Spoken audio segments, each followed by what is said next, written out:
can get.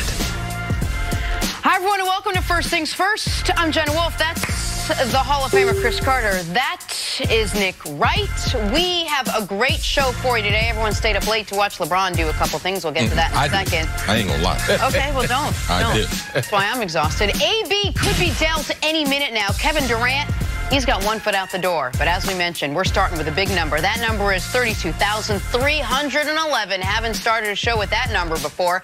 LeBron James making history last night, sporting sneakers with a message to Michael Jordan. Why? Because he passed his idol for 4th all-time on the NBA's scoring list. Now trailing just Kareem, Karl, and Kobe. LeBron said this ranks up there with winning a championship. Emotional tribute to him during the game. Nice from both teams. Last night, after the game, more from LeBron on the big milestone. A lot of stuff that I've done in my career. This ranks right up there at the top. We're winning a championship.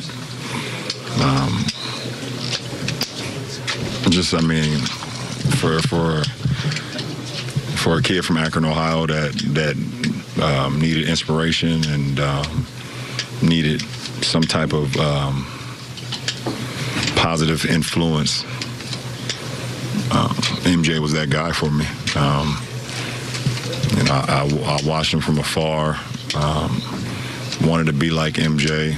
Wanted to shoot fadeaways like MJ. Wanted to stick my tongue out on dunks like MJ. Wanted to wear my sneakers like MJ. I wanted kids to look up to me at some point like MJ, and it's crazy, to be honest. It's beyond crazy. Guys, we spent so much time this season talking about LeBron's legacy and what going to the Lakers does for it, and then championships and all of it. But this particular accomplishment, CC, what does it mean for his legacy? Well, for LeBron, it's well-earned. You're talking about a player, too, that doesn't want to be known as a scorer. Even in his interviews of late, I saw Brian Windhorst. He was doing some stuff, and he was like, LeBron despises being known as a scorer. He wants to be known as a pass first, and you can hear that after the game. But it speaks to the great ability he has as a basketball player, not only to score the basketball, but his ability to be able to stay healthy, his ability to be consistent and play in the number of games that he's played in. The longevity is basically second to none. We could talk about Karl Malone, we could talk about Kareem and LeBron. That's just a rare group of guys that are going to be able to withstand the wear and tear. It's not something, when you looked at LeBron James in his youth, in his first 4 or 5 years, said, man, will he be the all-time leading scorer one day in the NBA? Like, there's no chance. Will he ever pass Michael Jordan as a scorer? There's no chance. Well, now that especially since LeBron's turned 30, and he's gotten into fitness and the eating, like that part's been at a different level. It's an amazing accomplishment. But if you want to be considered one of the best players in the world, if not the best player in the world, this is something LeBron's got to have. He's got the playoff, where he scored more than Jordan in the playoffs. Now he's got the regular season, because say 10 years from now, this will mean a lot more than it means today. Right. Because there's a lot of people that didn't see Michael Jordan, even though they swore up and down that they did. All right, they watched videos and everything. And there's going to be a lot of people that only saw a little bit of LeBron. So it's just going to be basically list.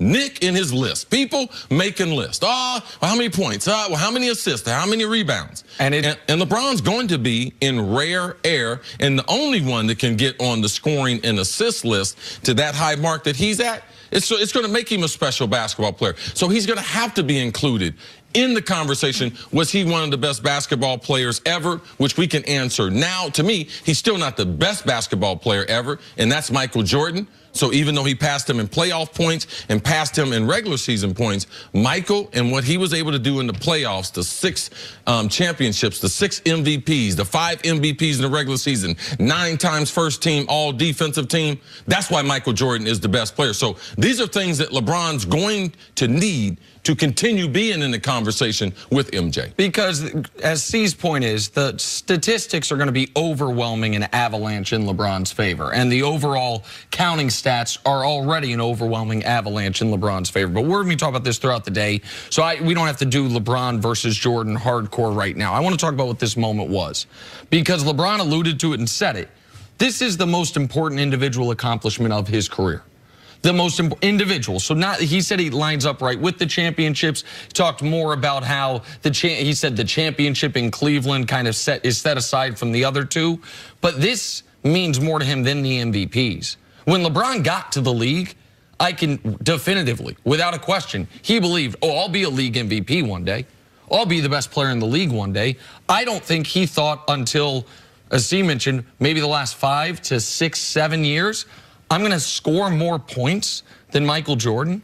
I could finish my career with more assists than Magic and more points than Michael. That is what makes him such a singularly unique basketball player, because his entire basketball ethos, to much criticism over the years, has been make the right play, as opposed to the Jordan ethos, which was make the play. And it's not a value judgment which one's better, but there was the idea of, for a lot of players and a lot of players that idolized Mike, Iverson, Kobe, that means I've got to do it by myself scoring. LeBron's ethos has always been, we've got to make the right basketball play. But so to have that mindset and still have scored more points and still be climbing on the list is remarkable. And what LeBron said about the kid from Akron, he had a long quote about the inspiration that Jordan was for him. And I think that's important. This is why this was such a big moment for Kobe. Because Kobe, people thought Kobe was maybe holding on at the end because the last big thing he wanted to do was pass Michael Jordan in points. To surpass your idol in what your idol did best, which was score the basketball, it's got to be an unbelievable feeling. And you saw it on the bench where after it happened, put the towel over his face, seemingly overcome with emotion. Is any of this dampened at all by the fact that the Lakers just aren't playing that well? I mean, does it take away from either his legacy or his accomplishments or this particular accomplishment at all? Well, you'd like to be talking about the playoffs, but this is such a huge accomplishment that it supersedes everything else. And I think that part of the emotion, part of it's passing MJ, but I think that part of it's too, the season's over with. And I think that this is the only significant moment LeBron's going to have this season. So when he was sitting over there and they were playing the tribute video and all that, but to know, man, the playoffs is going to start next month and we're not going to be involved in it, that's hard to stomach. Because he's still chasing what he calls the ghost of MJ. He's still chasing it. Even though he went past it, he's still chasing it. Because who Michael Jordan was in the postseason. So, yeah, last night was a big moment for LeBron. And the idolization of Michael, I don't think LeBron is telling the full truth. I believe there's even a greater degree, because that was the type of impact that Michael Jordan had on, not only on the generation that we grew up in, but the generation and the 2 generations to be able to follow. To me, these are 2 separate stories. The Lakers' struggles this season and a culmination of what is a now 16-year NBA career that is still going on. But the reason why I said that is because he will have that purple on. He will have that Lakers jersey on. He's like, oh, man, well, LeBron, when did he pass Jordan? Oh, in his first year with the Lakers, because people won't be following it like we do, all right? But they will be able to identify. LeBron's got that different. It's just no different than when we went to the Heat. It was like, wow, he looks different in that jersey. In this moment, this iconic moment will be with him in the Lakers uniform, and under that story was, man, they didn't make the playoffs. Yeah, I think that will continue to be a story if the Lakers era for LeBron continues on this trajectory. If they don't ever get it together, if they don't ever have a long playoff run, then yeah, it will just be individual statistical accomplishment. But to me, these are 2 separate things. This was a guy, you heard about him when he was 14 years old, 15 years old, from William Wesley. He's on the cover of Sports Illustrated, and I went back and read that article this morning when he was 17 years old. And the headline of the article is the heir to MJ. And the first paragraph of the article quotes Michael Jordan asking a 17-year-old LeBron, where's your mom? Where's mama? Because they had met each other about a year prior. The most hyped athlete ever, not only living up to the hype, but somehow exceeding the hype.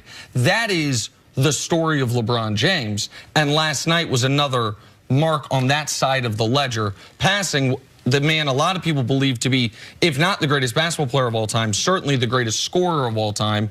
And now, as C mentioned, more points in the playoffs and more points in the regular season to go along with all the other stats in the regular season and playoffs. We are just getting started talking about LeBron. Chris Broussard will be out here to give his take. We'll take a break now. Coming up, where will Antonio Brown end up? That is next on FS1. You can always check us out on the Fox Sports channel on SiriusXM. We'll be right back.